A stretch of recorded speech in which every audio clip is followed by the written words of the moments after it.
बिस्मिल्लाहिर्रहमानिर्रहीम। अस्सलाम वालेकुम। उम्मीद करता हूँ तमाम दोस्त खैरियत से होंगे और आपका पिछला हफ्ता बहुत अच्छा ट्रेडिंग में गुजरा होगा। हमारा भी अल्हम्दुलिल्लाह सिग्नल ग्रुप और फ्री सिग्नल ग्रुप में भी बहुत अच्छा वीक चल रहा था और अच्छा गुजरा है। इंशाल्लाह आगे भी अच्छा गुजरेगा और जो प्रॉफिट लॉस हुआ वो भी आपके सामने है। इसके साथ साथ मैं आपको ये बता दूं कि हमारा बैच 25 जो है वो भी स्टार्ट हो रहा है।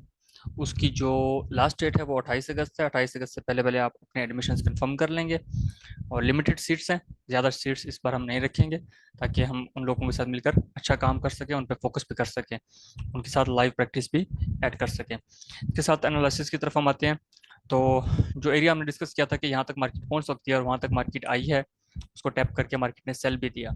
इसके साथ साथ मैं आपको थोड़ी सी एक चीज़ और बताऊं कि जो पिछला एक मंडे गुजरा था जिसको मार्केट वाले मंडे ब्लैक मंडे 2.0 कह रहे थे, उसकी अगर हम बात करें तो इसको हम क्रैश नहीं कह सकते। इसको हम ये कह सकते हैं कि ये हमारे पास एक यूं कहें कि हेल्दी रिट्रेसमेंट की तरह मार्केट आई। जिस तरीके से अगर हम ये ऑब्जर्व करें मार्केट ऊपर भी हेल्दी जाती है जैसे ये गई है, तो वैसे ही वो नीचे भी आई थी। ठीक है, ये वो चीज़ थी। इसके अंदर कोई वो सीन नहीं है कि $100 की मूव होगी तो ये क्रैश आ गया। क्रैश ये नहीं होगा। क्रैश जिस वक्त आएगा ना, मैं आपको थोड़ी सी एक निशानी बता देता हूँ कि हम क्रैश को कैसे मॉनिटर करेंगे। जैसे फॉर एग्जांपल ये एक मूव आई थी ना, ये वाली। अब यहाँ से मॉनिटर करें, यहाँ से लेके यहाँ तक, ये तकरीबन 2000 से लेके 2400 तक की जो मूव आई हुई थी $400 की, ये एक अच्छा बूम आया था।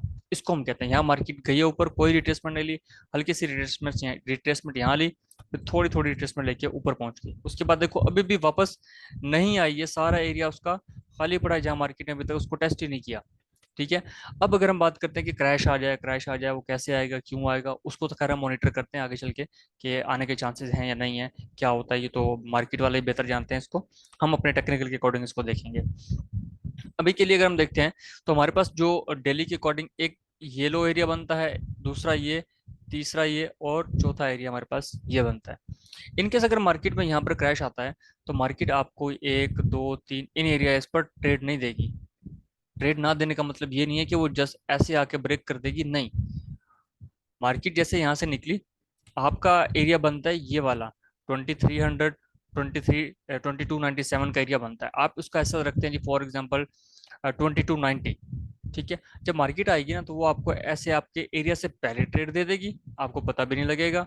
ठीक है, वो अच्छी ट्रेड भी दे सकती है, वो हल्की फुल्की 30-40 पिप की ट्रेड भी दे सकती है। और देन वो आएगा, आपका ये एरिया ब्रेक कर देगा, आपका एसएल भी उठा लेगा और जिसका एसएल 100 पिप का होगा वो भी उठा लेगा। उसके बाद वो इस तरीके से आपको ट्रेड देगी और देन वापस वो आपको निकलने का मौका नहीं देगी। ट्रेड से निकलने का मौका नहीं देगी, ट्रेड में एंटर होने का मौका नहीं देगी। जो लोग बगैर एसएल के जाते हैं उसने मार्केट ने उनको उठा लेना है, पहले अच्छा खासा उनको देके फिर उनसे मार्केट ने वापस उठाना है और वो इस तरीके से उठाएगी। और आपके हायर टाइम फ्रेम के इस तरह के कम से कम 2 से 3 लेवल्स को तो वो ब्रेक कर देगी। तो वो हमारे पास एक अच्छा क्रैश होगा। उस क्रैश में कम से कम भी मार्केट जो है ना, ऑलमोस्ट कोई गोल्ड की 150 से $250 तक की मूवमेंट एक साइड की कर जाएगी, हमें पता भी नहीं लगेगा। उसमें हमें यही देखना होता है कि मार्केट अपने जो लेवल्स है ना उनको ब्रेक करे। ब्रेक करेगी देन हम उसको कहेंगे ये अब उसका काम हो गया, क्योंकि मार्केट अपने आप को शिफ्ट कर रही होती है छोटे टाइम फ्रेम से बड़े टाइम फ्रेम में। ठीक है, अभी वो तक हम देख रहे हैं कि देखो इस वक्त हम देखते हैं इसको अगर हम H4 में, तो मार्केट में कितना प्यारा हमें एक अच्छा सा मूवमेंट देखने को मिल रहा है। ठीक है, यही चीज अगर हम आके वीकली में देखते हैं, हमें कितनी कैंडल नजर आ रही है, चंद कैंडल्स नजर आ रही हैं। इन्हीं कैंडल्स को अगर हम H4 H1 M30 के हिसाब से ऑब्जर्व करते हैं तो हमें बहुत बड़ी मार्केट नजर आती है। तो इसका मतलब ये है कि M30 H1 H4 में मार्केट काफी ट्रेवल कर चुकी है। डेली में क्या सीन है, डेली में भी मार्केट की ट्रेवलिंग अच्छी हो गई है, अब वो वीकली में अपने आप को शिफ्ट कर रही है। तो वीकली में उसकी क्या डायरेक्शन बनती है वो भी हमें देखनी है। ठीक है, अभी तक के लिए अगर हम देखें बाय के लेवल्स, तो बाय के हमने जो पिछली वीडियो में लेवल्स निकाले थे पिछले हफ्ते, तकरीबन ऑलमोस्ट सारे वही के वही ही हैं। ठीक है। अच्छा, अब मजीद इसके ऊपर और क्या पॉसिबिलिटीज हो सकते हैं हम इसको भी देखते हैं। इसके साथ जो हमें जैक्सन होल सिंपोजियम में डाटा देखने को मिला, पॉवेल की स्पीच थी, आप यहाँ से भी इसको ऑब्जर्व कर सकते हैं, पढ़ सकते हैं। उसमें उस बंदे ने ये बात जो है वो एक क्लियरली हमें हिंट दे दिया, बता दिया कि नेक्स्ट जो उनका प्लान है वो क्या है। ठीक है, तो वो हमारे सामने है, आप पढ़ भी सकते हैं कि इस बंदे ने अब एक क्लियरली हिंट दिया कि ये अब सितंबर में रेट कट करने की तरफ जाएगा, लेकिन साथ में वो इतने कंडीशन भी अनएम्प्लॉयमेंट के बता दिए हैं। अनएम्प्लॉयमेंट जो एनएफपी आएगा ना 6 सितंबर को, आप उसमें देखेंगे, आपको थर्ड जो ऑप्शन नजर आता है ना, उसमें ये बताएगा कि लास्ट टाइम जो डाटा था वो 4.3% था। अभी अगर डाटा उससे भी नेगेटिव आ जाता है, 4.4 या 4.5 आ जाता है, तो उस सूरत में हमें गोल्ड में और अच्छा बुलिश मोमेंटम देखने को मिलेगा। वो मैं आपको थोड़ा सा आइडिया भी देता हूँ कि हमें कैसा मोमेंटम देखने को मिलेगा, उस दौरान हो क्या सकता है। जिस वक्त एफओएमसी का डाटा आएगा ना, उस दिन आप लोगों ने बहुत एहतियात करनी है। फॉर एग्जाम्पल, गोल्ड बाय जाता है, ठीक है, हम उस दिन नहीं कह सकते कि वो वापस रिट्रेस करेगा अपने एरिया को।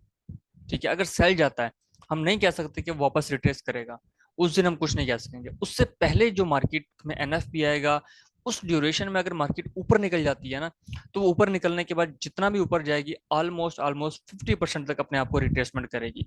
तो हमें ये आइडेंटिफाई करना होगा कि उस दिन मार्केट कितना ऊपर जा सकती है, कितने डॉलर के मूव करने के बाद हम अपनी कोई ट्रेड प्लान करेंगे। उसके लिए हमारे पास कुछ लेवल्स आगे मौजूद हैं, हम उनको भी ऑब्जर्व करेंगे। अभी तक जो फेड का प्लान है वो यही है कि 25 बेसिस पॉइंट कट करने का, लेकिन वो इस डाटा पे डिपेंड करता है कि वो क्या आएगा। देन उसका प्लान 50 बेसिस पॉइंट या 75 बेसिस पॉइंट पर भी हो सकता है। उसको तो हम ऑब्जर्व करेंगे। ऊपर जो हमारे पास लेवल्स हैं वो ऑलमोस्ट ये पड़े हैं, इनको मैंने थोड़ा थोड़ा सा चेंज किया है, क्योंकि इससे पहले मार्केट जो है वो अगर 25-23 तक रुकती तो यही लेवल्स रहते जो पिछली वीडियो में थे ऊपर के। अभी जो क्योंकि है वो 25-31 तक गई है, तो ये लेवल थोड़े से एडजस्ट हुए हैं। 25-45 से 25-50 हुआ है, 26-17 से 26-02 हुआ है, और ऊपर 26-47 हुआ है। इसके ऊपर भी लेवल्स हैं, वो भी जब इंशाल्लाह टाइम आएगा तो हम उनको भी ऑब्जर्व करेंगे, देखेंगे। अभी के लिए यहाँ पर बाई के हमारे पास वही लेवल्स हैं, ठीक है।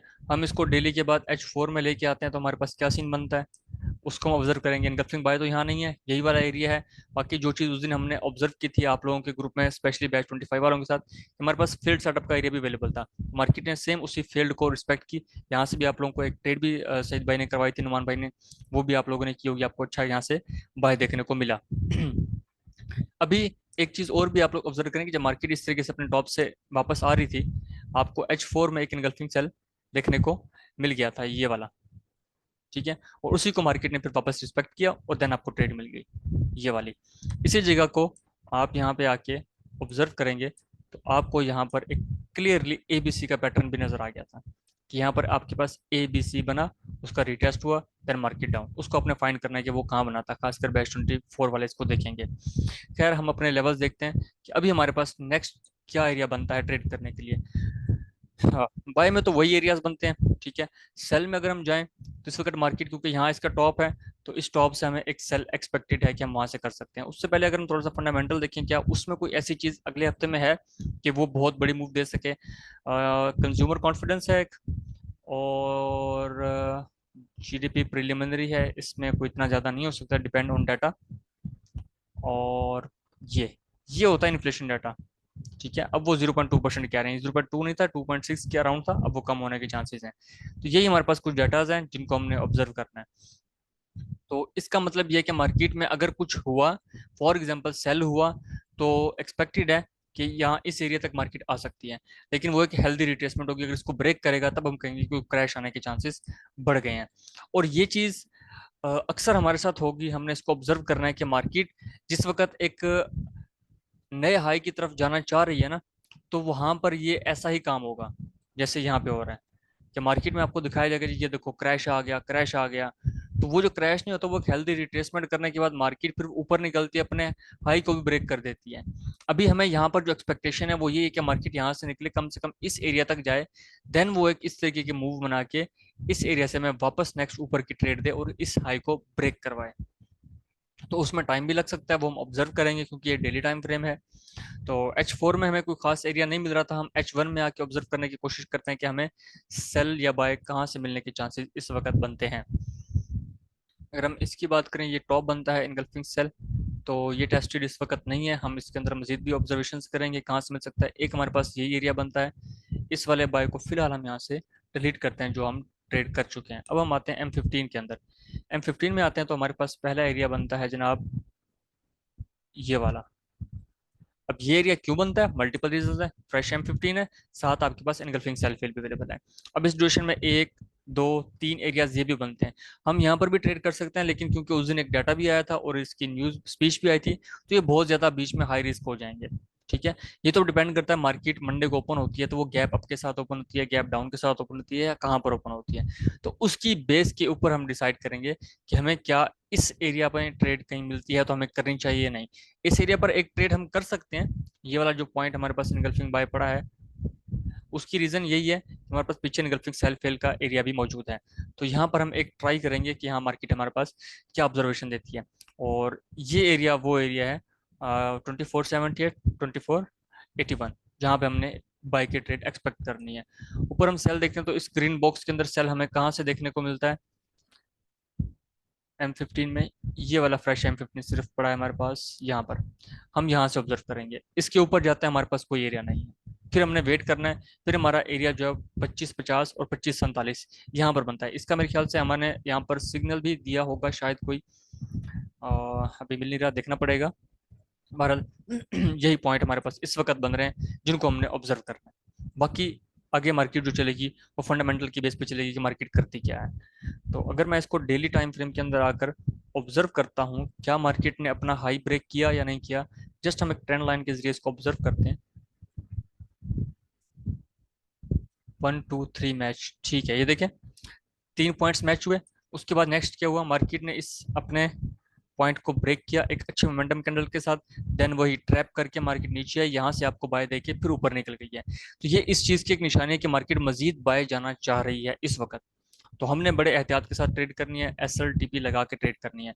जब मार्केट इनकेस अपना ये हाई ब्रेक कर जाती है तो फिर हमने कैसे ट्रेड करनी है, जो सिग्नल ग्रुप में है उनको तो सिग्नल में बता देंगे जी ये एरिया हमारे पास बन रहा है, यहाँ पर ट्रेड करनी है। जो बाकी लोग हैं जिन्होंने इस चीज को जानते हैं, इस पे काम करते हैं, ABC का पता है, तो जहां मार्केट रुकेगी आपने वहां से ABC फाइंड करना शुरू करना है। ठीक है, मार्केट ऊपर जा रही है उसको जाने दें, वो जहां पे जाके रुकती है आपको इनगल्फिंग बाय देती है, बाय को फेल करती है, देन आपने अपनी कंफर्मेशन ढूंढनी है। अगर आपको कंफर्मेशन दोनों मिल जाती हैं देन आपने ट्रेड करनी है। तो इस चीज का आप लोगों ने लाजमी ध्यान रखना है। ठीक है, और इसके अलावा हमारे पास यहाँ पर और कोई चीज़ ऐसी जिस पे हम ट्रेड कर सकें इन बिटवीन और कुछ नहीं है जहाँ पे हम कुछ ट्रेड जो है वो एक्सपेक्ट करेंगे। फ्राइडे को जो डाटा आया था उसकी वजह से मार्केट ऊपर भी गई नीचे भी आई, लेकिन पॉवल की स्पीच ने सारा काम बिगाड़ के रख दिया। अभी हम एक्सपेक्ट करते हैं कि जब FOMC आएगा तो मार्केट कितना मूव ऊपर की तरफ देता है और कितना मूव नीचे की तरफ देता है। ये तो डिपेंड करता है मार्केट के ऊपर कि उस दिन पॉवल आके रेट कट करता है या नहीं। जो मेरे इस वक्त तक ऑब्जर्वेशंस नजर आ रही हैं वो यही नजर आ रही हैं कि मार्केट में जैसे उसने आके रेट कट करना है तो मार्केट ने ऊपर की तरफ भागना है। बहुत ज्यादा चांसेस इस वक्त यही चल रहे हैं। अगर आप इसी के ऑपोजिट जाके यूरो USD या USD कैड को भी देखें तो USD कैड ऑलरेडी एक लो पॉइंट पे था जहां से काफी एक्सपेक्टेशन थी कि ये ऊपर निकलेगा, उसने वहां से भी उसको ब्रेक करके वो और नीचे आ गया। ठीक है, तो ये चीज मार्केट यही काम करती है। उसने पहले आपको दिखाया कि अब यहाँ से मैं बाय जाना चाह रहा हूँ लेकिन वो सेल हो गया, आप उसको ऑब्जर्व करेंगे। तो मेरे पास फिलहाल यही एरिया आ रहे हैं। अगर मैं यहाँ से सेल करना चाहूँ तो मैं नहीं करूंगा, बहुत हाई रिस्क हो जाएगा।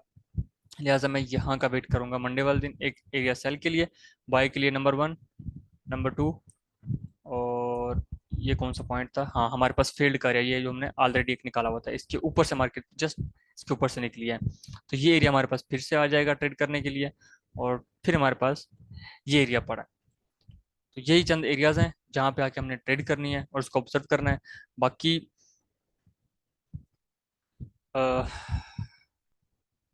SL लाजमी लगाया करें, TP लाजमी लगाया करें। मार्केट में यही 2 3 चीज़ें हैं, अपने पैसे को ज़ाया नहीं करना, संभाल के रखना है, बचा के रखना है। ये मार्केट यहीं फिरती रहेगी, यहीं चलती रहेगी। आपके जोन पे मार्केट आई है आपने ट्रेड करनी है, जोन पे नहीं है आपने ट्रेड नहीं करना, उसको छोड़ देना है, जाने देना है। कभी कभी कोई ट्रेड ना करना भी एक उसे कहते हैं कि समझदारी का काम होता है। तो आपने समझदारी का मुजाहरा करना है और बड़े एहतियात से काम करना है, क्योंकि मार्केट इस वक्त एक ऐसे सिचुएशन पे आई हुई है जहाँ पे कुछ भी हो सकता है।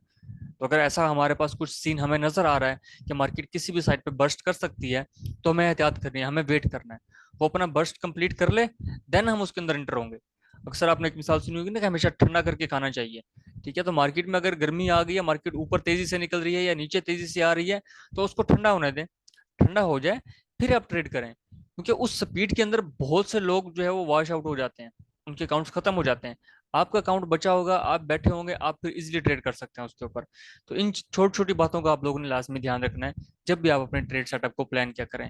ऐसा हो कि आपको 2 2 दिन भी ट्रेड नहीं मिल रही, आपने हाथ नहीं लगाना, अपने साइड पे रहना है। आपके जोन में आया है तब आपने ट्रेड करनी है, अदरवाइज कुछ नहीं करना। तो अभी तक के लिए तो फिलहाल यही लेवल्स मिल रहे थे। अब मार्केट आगे 1 2 दिन क्या मूवमेंट देती है, उस मूवमेंट के बाद फिर हम देखेंगे हमारे पास न्यू लेवल्स जैसे ही बनते हैं तो इंशाल्लाह एक और वीडियो बना के आप लोगों के साथ शेयर करेंगे और उन लेवल्स को हम डिस्कस करेंगे। तब तक के लिए अपना बहुत सारा ख्याल रखिएगा, इजाज़त दें, अल्लाह हाफिज़।